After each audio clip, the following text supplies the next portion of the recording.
ECF, अंदर ICF। याद कीजिए, बाहर सोडियम ज्यादा, अंदर पोटेशियम ज्यादा। इस बार हमने तीनों टाइप के ट्रांस मेम्ब्रेन प्रोटीन को एक साथ यहां पर प्रेजेंट किया। आप देख सकते हैं बच्चों, पोटेशियम के चैनल यहां पर ज्यादा दिखाए हैं एज कंपेयर टू सोडियम के चैनल। देखिए बच्चों, मैं आपको बता चुका हूं, leak channels are always open.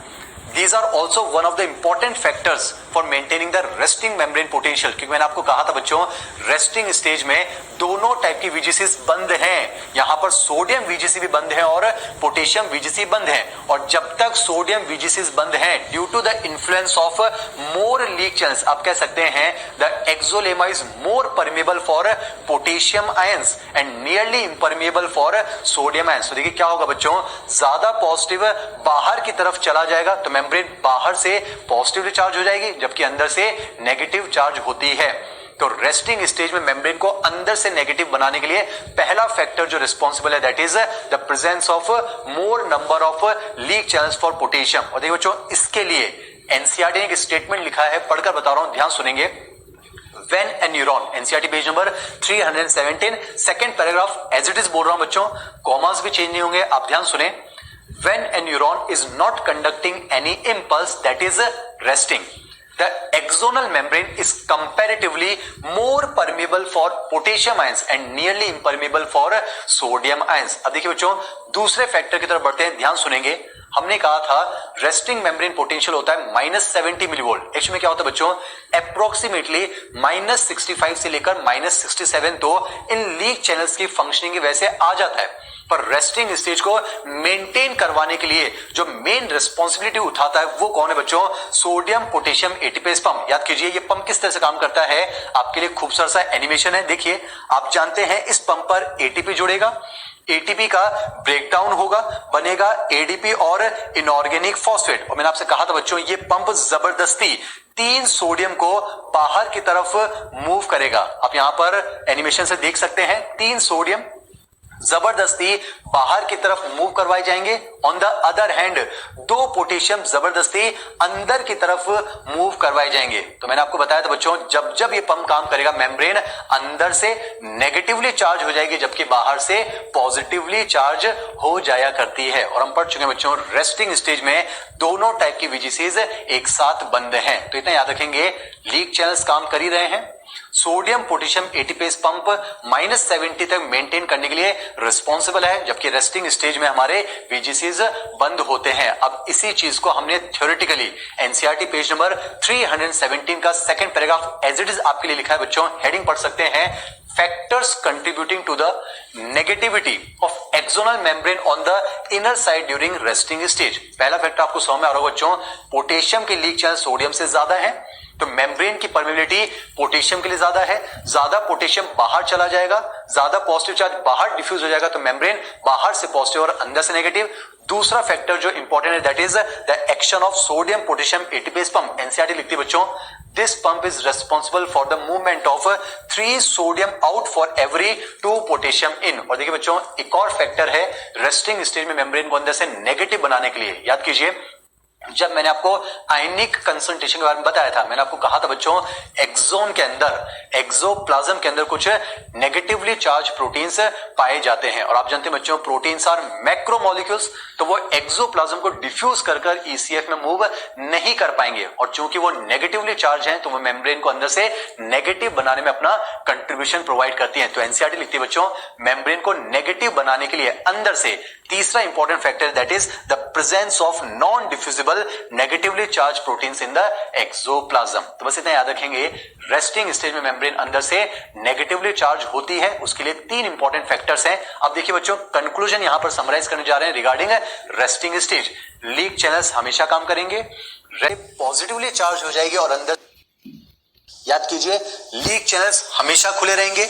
Potassium के लीक चैनल ज्यादा हैं, ज्यादा पॉजिटिव बाहर जाएगा, मेम्ब्रेन बाहर से पॉजिटिवली चार्ज हो जाएगी और अंदर से नेगेटिवली चार्ज हो जाएगी। ये तो था बच्चों रेस्टिंग स्टेज। लेकिन अब आपने इस रेस्टिंग न्यूरॉन को क्या दिया बच्चों, स्टिमुलस। बहुत मेहनत से डिजाइन किया है, आप ध्यान से देखिए बच्चों। और मैंने आपको बताया, जैसे ही स्टिमुलस मिलेगा सोडियम VGCs ओपन होंगे। याद कीजिए, इन VGCs की ओपनिंग को रेगुलेट करता था कैल्शियम, तो क्या होगा, सोडियम VGCs के गेट से कैल्शियम रिमूव होगा, सोडियम VGCs ओपन होंगे और सोडियम अपनी हाई कंसंट्रेशन से लो कंसंट्रेशन यानी बाहर से अंदर की तरफ मूव करेगा। तो हम कह सकते हैं मेम्ब्रेन अंदर से पॉजिटिव होने लगेगी जबकि बाहर से नेगेटिव होने लगेगी। पर यहां पर एक खास बात सुने बच्चों, अभी है -70 millivolt resting stage.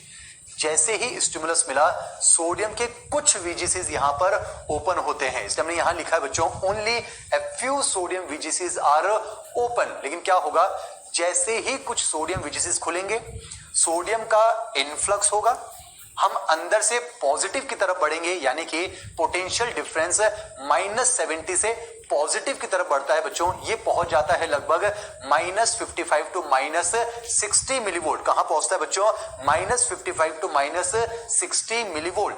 Now this potential is known as threshold potential. Very important, आप ध्यान सुनिए बच्चों, आप जानते हैं थ्रेशोल्ड वर्ड का मतलब होता है minimum. So this is the minimum potential required to achieve dipolar stimulus. दोनों की डेफिनेशन एक बार ध्यान सुने बच्चों। The minimum potential required to complete depolarization is known as threshold potential. On the other hand, the minimum potential change required to complete depolarization is known as threshold stimulus. अब क्या होगा बच्चों, जैसे ही थ्रेशोल्ड स्टिमुलस मिल जाएगा ज्यादा मात्रा में sodium VGCs खुल जाया करते हैं। फिर से एक खूबसूरत एनिमेशन के साथ रिप्रेजेंट कर रहे हैं, आप ध्यान से देखिए बच्चों। अभी है ये रेस्टिंग स्टेज, आपने देखा जो लीक चैनल्स हैं वो हमेशा काम कर रहे हैं, लेकिन इस बार थ्रेशोल्ड स्टिमुलस मिल चुका है बच्चों। और जब थ्रेशोल्ड स्टिमुलस मिल जाएगा ज्यादा मात्रा में सोडियम VGCs ओपन हो जाया करते हैं। देखिए यहां पर ज्यादा सोडियम VGCs खुलेंगे तो सोडियम का बल्क ट्रांसपोर्ट होगा यानी rapid influx of sodium will take place. और उसकी वजह से क्या होगा बच्चों, मेम्ब्रेन अंदर की तरफ से पॉजिटिव और बाहर की तरफ से नेगेटिव होने लग जाएगी। पोलैरिटी 0 को अटेन करके फाइनली रिवर्स हो जाएगी और -70 से हम पहुंचेंगे अप्रोक्सीमेटली +32 +45 मिलीवोल्ट। यहां पर हमने लिखा हुआ बच्चों, मेम्ब्रेन इस बार अंदर से पॉजिटिव हो जाएगी जबकि मेम्ब्रेन बाहर से नेगेटिव हो जाएगी। पोलैरिटी रिवर्स हो चुकी है, हम पहुंच चुके हैं +32 +45 मिलीवोल्ट। और इसी पॉइंट पर क्या जनरेट होती है बच्चों, नर्व इंपल्स या फिर एक्शन पोटेंशियल। आप बस इतना याद रखेंगे, रेस्टिंग स्टेज में मेम्ब्रेन की परमिबिलिटी पोटेशियम के लिए ज्यादा है, स्टिमुलस की वजह से सोडियम VGCs खुल जाया करते हैं। यानी हम कह सकते हैं stimulus induces the increase in permeability for sodium.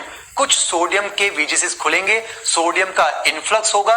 एक बार आप थ्रेशोल्ड पोटेंशियल पर पहुंच जाएं, एक बार मेम्ब्रेन को थ्रेशोल्ड स्टिमुलस मिल जाए, अब ज्यादा सोडियम VGCs खुलेंगे, सोडियम का रैपिड इनफ्लक्स होगा और पोलैरिटी रिवर्स हो जाया करती है। मेम्ब्रेन अंदर से पॉजिटिव और बाहर से नेगेटिव हो जाया करती है। और जब पोलैरिटी रिवर्स हो जाती है, this is known as depolarization. Potential difference पहुंचता है +32 +45 मिलीवोल्ट। और बच्चों इसी को नाम दिया जाता है नर्व इंपल्स या फिर एक्शन पोटेंशियल। अगर आपसे सवाल पूछा जाए डीपोलराइजेशन के लिए कौन से आयन रिस्पॉन्सिबल हैं, तो आंसर होना चाहिए बच्चों सोडियम। अगर पूछा जाए कौन से ट्रांस मेम्ब्रेन प्रोटीन रिस्पॉन्सिबल हैं, तो आंसर होगा सोडियम VGC। तो एक स्टेटमेंट बोलने जा रहा हूं, कई बार आपके एग्जाम में आ चुका है, depolarization occurs due to the influx of sodium ions. अब देखिए बच्चों, इसी के लिए यहां पर लेकिन रीपोलराइजेशन में मेम्ब्रेन को अंदर से फिर से नेगेटिव बनाना है, तो डीपोलराइजेशन के दौरान बंद हुआ सोडियम पोटेशियम एटीपेस पंप फिर से चालू होगा, एटीपी का ब्रेकडाउन हुआ, एडीपी और इनऑर्गेनिक फॉस्फेट जबरदस्ती 3 सोडियम को बाहर की तरफ भेजा जाएगा, 2 पोटेशियम जबरदस्ती अंदर की तरफ मूव करवा दिए जाते हैं। और देखिए बच्चों, मैंने आपसे कहा था रीपोलराइजेशन में सोडियम VGCs तो बंद रहेंगे, लेकिन कौन से खुल जाएंगे, पोटेशियम VGCs। और जब पोटेशियम VGC खुलेंगे तो पोटेशियम का रैपिड इफ्लक्स होगा और पोटेशियम के बाहर जाने की वजह से, पॉजिटिव चार्ज के बाहर जाने की वजह से मेम्ब्रेन अंदर से नेगेटिव हो जाया करती है और